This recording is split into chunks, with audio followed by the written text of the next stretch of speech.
കഷ്ടങ്ങൾ സാരമില്ല, കണ്ണുനീർ സാരമില്ല.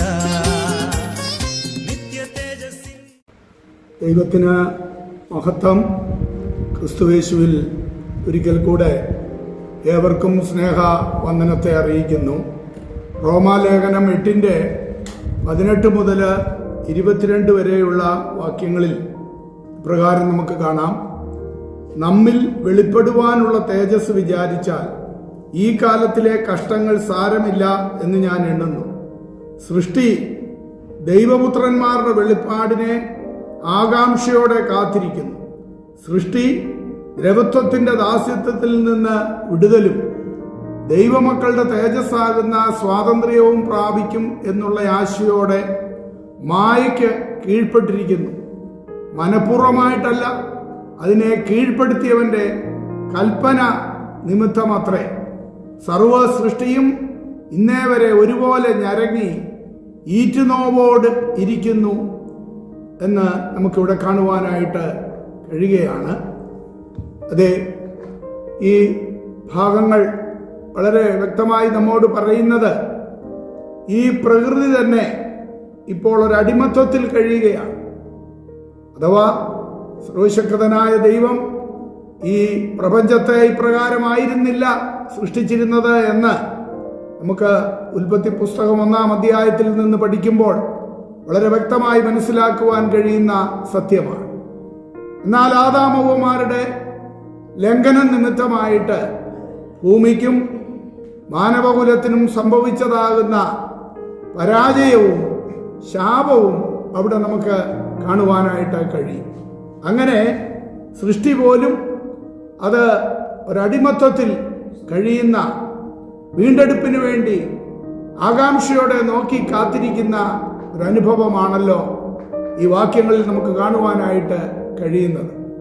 ഇവിടെ ഈ 8-ാം അധ്യായത്തിന്റെ 18 മുതൽ 25 വരെയുള്ള ഭാഗങ്ങളിൽ നമ്മിൽ വെളിപ്പെടുവാനിരിക്കുന്ന തേജസ്സിനെ കുറിച്ചും നമ്മുടെ വീണ്ടെടുപ്പിനെ കുറിച്ചുമാണ് അവിടെ പറയുന്നത്. അഥവാ സൃഷ്ടി ആ ദ്രവത്വത്തിൽ നിന്ന് വിടുതൽ പ്രാപിക്കുവാൻ വളരെ ആകാംക്ഷയോടെ കാത്തിരിക്കുന്നു. സൃഷ്ടി എന്നതിൻ്റെ ഗ്രീക്ക് പദം കിറ്റിസിസ് എന്ന ഒരു പദമാണ്. അങ്ങനെ ആ ഒരു വീണ്ടെടുപ്പിനായി ആകാംക്ഷയോടെ നോക്കിയിരിക്കുന്ന അനുഭവം. ഇന്നത്തെ ആകാശവും ഭൂമിയും അവസാനിക്കുമ്പോൾ സൃഷ്ടി മുഴുവനും ഉയർക്കപ്പെടുകയും പുതുക്കപ്പെടുകയും സകല ജീർണതയും മരണവും എന്നേക്കുമായി ഇല്ലാതാകുകയും ചെയ്യുന്ന അനുഭവത്തിനു വേണ്ടിയാണ് നാം കാത്തിരിക്കുന്നത്. ഈ പുനരുദ്ധരിക്കപ്പെട്ട സ്ഥിതിവിശേഷത്തെ ദൈവമക്കളുടെ തേജസ്സാകുന്ന സ്വാതന്ത്ര്യമെന്നാണ് ഇവിടെ വിശേഷിപ്പിച്ചിരിക്കുന്നത്. അഥവാ നിത്യജീവന്റെ ആ അനുഭവം, നിത്യജീവൻ ലഭിക്കുമ്പോൾ ഉണ്ടാകുന്നതാകുന്ന സ്വാതന്ത്ര്യത്തെക്കുറിച്ചാണ് നമുക്കവിടെ കാണുവാൻ കഴിയുന്നത്. 22-ാം വാക്യത്തില് സകല സൃഷ്ടിയും ഇന്നുവരെ ഒരുപോലെ ഈറ്റുനോവോടിരിക്കുന്നു എന്നാണ് അവിടെ പറഞ്ഞിരിക്കുന്നത്. ഈറ്റുനോവ് കൂടാതെ പുതിയ ജീവൻ അസാധ്യമാണ്. അതേപോലെ ഈ സൃഷ്ടി സഹിക്കുന്ന വേദന അന്ത്യത്തിൽ ജീർണതയുടെ ദാസ്യത്തിൽ നിന്ന് വിടുതൽ പ്രാപിക്കുന്നതിന് വേണ്ടിയാണ് എന്നാണ് വളരെ വ്യക്തമായിട്ട് നമുക്ക് മനസ്സിലാക്കുവാൻ കഴിയുന്നത്. അത് പുതിയ ജനനം, പുതിയ ജീവൻ, പുതിയ സൃഷ്ടി എന്ന നിലയിലേക്ക് കലാശിക്കുകയും ചെയ്യുന്ന അനുഭവമാണ് നമുക്ക് ദൈവവചനത്തിൽ മനസ്സിലാക്കുവാനായിട്ട് കഴിയുന്നത്. അതെ, മനുഷ്യന്റെ ലംഘന നിമിത്തമായി പ്രകൃതിക്കും മനുഷ്യനും ഏറ്റിരിക്കുന്നതാകുന്ന ആ ദ്രവത്വത്തിൽ നിന്ന്, അല്ലെങ്കിൽ ആ അടിമത്വത്തിൽ നിന്ന് നാം എത്രയും വേഗം വിടുതൽ പ്രാപിപ്പാനായിട്ട് പോകുകയാണ്. ആ വിടുതൽ എങ്ങനെയാണ് എന്ന് ദൈവത്തിന്റെ വചനം വളരെ വ്യക്തമാക്കുന്നു. അഥവാ മനുഷ്യൻ പാപത്തിൽ അകപ്പെട്ടപ്പോൾ തന്നെ സ്ത്രീയുടെ സന്തതിയായ യേശു ക്രിസ്തുവിനെ കുറിച്ചുള്ളതായ പ്രവചനം ഉൽപ്പത്തി പുസ്തകത്തിൽ തന്നെ നമുക്ക് കാണുവാനായിട്ട് കഴിയുകയാണ്.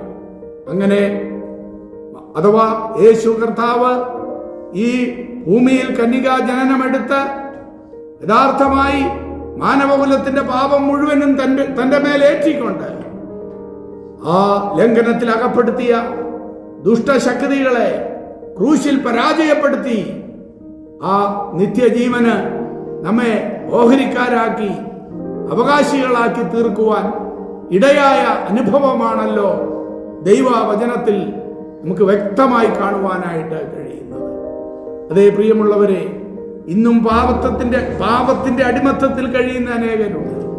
എന്നാൽ യേശു ക്രിസ്തുവിലൂടെ ആ വിടുതൽ പ്രാപിച്ച, രക്ഷ പ്രാപിച്ച ആ ജനം അടിമത്തത്തിലല്ല, പ്രത്യുത ഒരു ഉയർപ്പിന്റെ സന്തോഷത്തിന് വേണ്ടി കാത്തിരിക്കുന്ന അനുഭവമാണ് നമുക്കവിടെ കാണുവാനായിട്ട് കഴിയുന്നത്.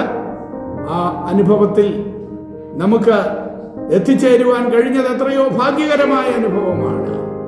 ആ അനുഭവത്തിൽ എത്തുവാൻ ആർക്കെങ്കിലും കഴിഞ്ഞിട്ടില്ല എങ്കിൽ തങ്ങളെ തന്നെ ശോധന ചെയ്തുകൊണ്ട് കർത്താവായ യേശു ക്രിസ്തുവിൽ ജീവിതം പൂർണ്ണമായി അർപ്പിച്ചു കൊടുക്കുക അത്രേ ആവശ്യം. അതിനായി അവിടുന്ന് നമ്മെ സഹായിക്കട്ടെ. ദൈവകരങ്ങളിൽ സമർപ്പിക്കാമല്ലോ.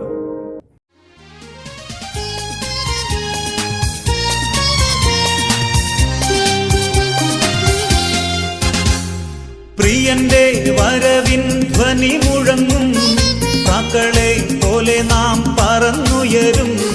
പ്രാണന്റെ പ്രിയനാം മണവാളനിൽ പ്രാപിക്കും സ്വർഗീയ മണിയറയിൽ. പ്രിയന്റെ വരവിൻ ധ്വനി മുഴങ്ങും, പ്രാക്കളെ പോലെ നാം പറന്നുയരും. പ്രാണന്റെ പ്രിയനാം മണവാളനിൽ പ്രാപിക്കും സ്വർഗീയ മണിയറയിൽ. കഷ്ടങ്ങൾ സാരമില്ല, കണ്ണുനീർ സാരമില്ല.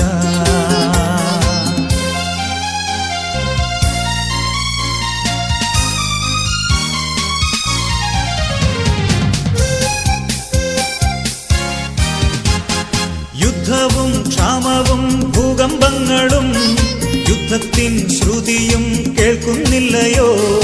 ഇസ്രായേലിൻ ദൈവം എഴുന്നള്ളുന്നേ, യേശുവിൻ ജനമേ ഒരുങ്ങുക നാം. യുദ്ധവും ക്ഷാമവും ഭൂകമ്പങ്ങളും യുദ്ധത്തിൻ ശ്രുതിയും കേൾക്കുന്നില്ലയോ? ഇസ്രായേലിൻ ദൈവം എഴുന്നള്ളുന്നേ, യേശുവിൻ ജനമേ ഒരുങ്ങുക നാം. കഷ്ടങ്ങൾ സാരമില്ല,